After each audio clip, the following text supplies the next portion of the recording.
these 13-inch, I was normally suggesting that we keep the end jets straight, which are 95-degree angle, and the 310-degree angle where this canine one's here, this one and this one were cocked in, and then this one was straight.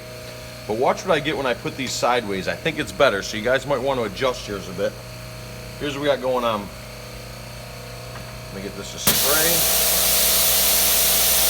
So I don't know if you can see the white. Can you zoom in on that, Mark? So I'm just going to go sideways with that. I'm going to go sideways with that. And look at how I'm getting a nice even pattern here. You're not seeing the white where your jets are colliding, basically. I would say that's a pretty good pattern. See how I can screw the pattern up just by tweaking one a little bit? See that? And then look it.